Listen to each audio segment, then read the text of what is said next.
Welcome to Methodical Math. The goal of this channel is to explain mathematics to you in the most methodical way, step-by-step processes, so that you can understand how to solve these exercises. In school they teach you theory, but expect you to solve exercises on tests in a methodical way, first and foremost. So this is going to be our approach. So let's say we are given a ring with 60 positive numbers from 1 to 60. And we're supposed to find the inverse of number 7. To do that, we use the expanded Euclidean algorithm, which looks as follows.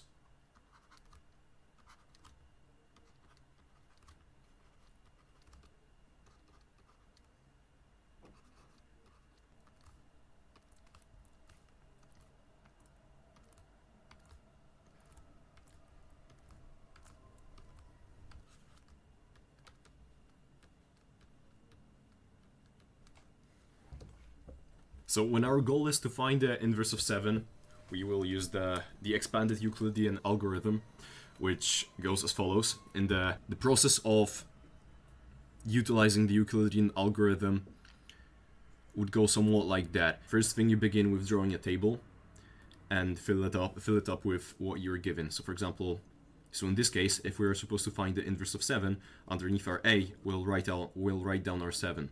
Underneath our B, we'll find the number of the elements in the amount of positive numbers in the ring, which would be 60. And here you mindlessly fill it with 1001. Now let's move on to actually solving this. To begin with, we will first have to check whether 7 is bigger than 60. In this case, it's not, and it's the first step is usually the same in these kinds of exercises. And we will need to find the remainder of these two. In this case, the remainder of the division of these two would be 4. So we write down the 7 from the above. Since our b changed, we're going to be also changing xb and yb. So xa and ya would be the same. How do we change xb and yb? We first have to look how many times 7 fits inside 60. In our case, 7 fits in 68 times. Therefore, we'll need to subtract 8 multiplied by this value from this axis, as you can see. So in our case, it would be 0 minus 8 times 1, which would be just minus 8. Same goes with y's. 1 minus 8 times 0 would be just 1. Now we repeat the process. We check whether 7 is bigger than 4. 7 is bigger than 4. So we will rewrite the smaller number and see what would be the remainder of the division of 7 and 4. So the remainder of the division of 7 and 4 would be 3 in this case. Since we are now changing the a's, we will be changing xa and ya as well. We repeat the same process we did on the previous column. Instead now with xa and ya. So how many times 4 fits inside 7? Just once, right? So now we'll need to subtract the xb's from xa's, divided by how many times it fits inside, how many times 4 fits inside 7. In our case, we'll need to subtract minus 8 times 1, because 4 fits only once inside 7, from our 1, giving us 1 minus 8, which would be plus, which would in this case be equal to 9. Same goes with y's. 0 minus 1 times 1 would just be minus 1. And since we didn't change any b's, we'll just write them down again. We repeat the same process, checking which one is larger, 3 or 4. In our case, 4 is larger. So the remainder of the division of 4 and 3 would be, in our case, just 1. since we're changing the b's, we write a's again. And again, since we are changing the b's, we'll be operating on this.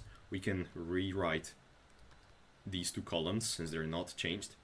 And since there is only one 3 inside of 4, we will be subtracting -9 times 1 from -8, which would give us -17. You can do the calculation in your memory.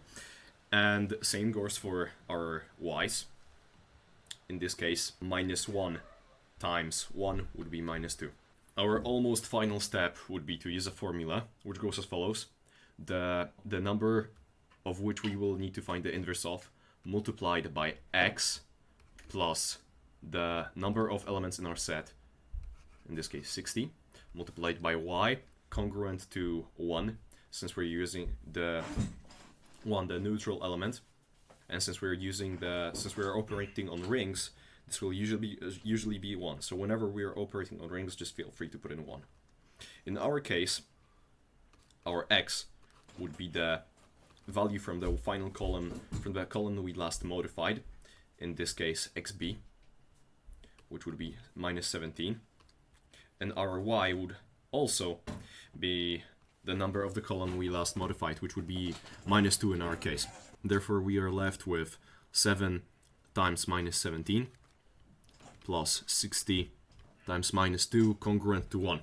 Since we are working on congruences, this symbol here means that the remainder of this would be congruent to 1, meaning no matter how many 60s we add, this should still be equal to 1. So we can freely add 60s and subtract 60s.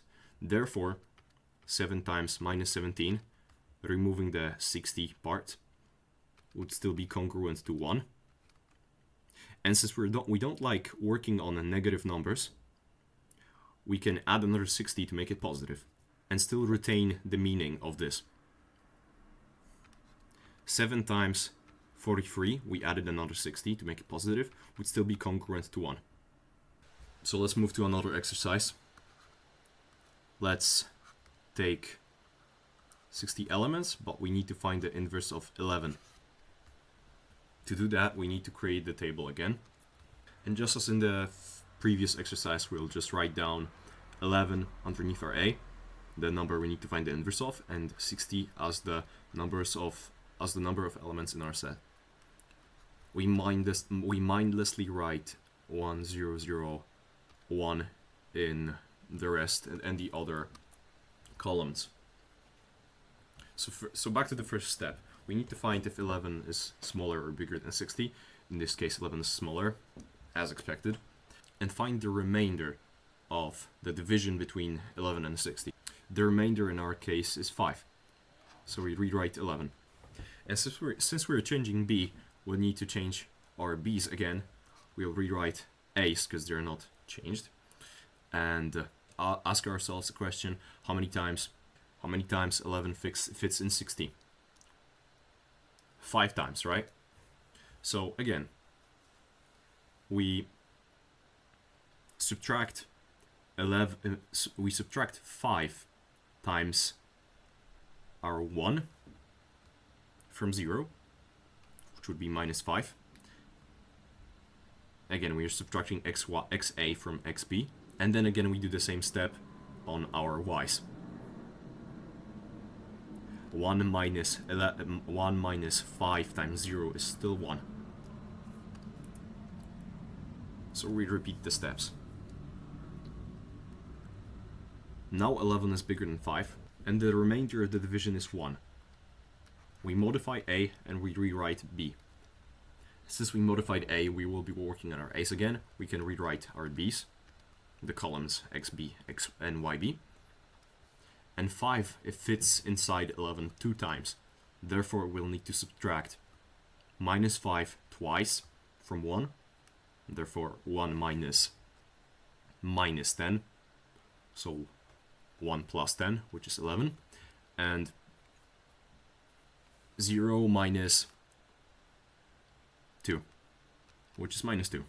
Similarly to how we did it in the last exercise, we've reached 1 in one of our A or B columns, so we can finish this step and move on to filling out our formula. 11x, the number we need to find the inverse of, plus the number of sets in our elements multiplied by y. And since xa was the last one modified, we will take 11 as x, and we will take minus 2 as y. So our formula will look like this: 11 times 11 plus 60 times minus 2, congruent to 1. I forgot to add that. Since we can disregard our 60s, because we are dividing by them, and we need to find the remainder, we can simplify this expression as 11 times 11 congruent to 1. We don't have any negative numbers, so we can leave it at that. Thank you for watching. If you're looking for private tutoring, I'll be happy to help. I teach material from primary school up to university level. Thank you for watching.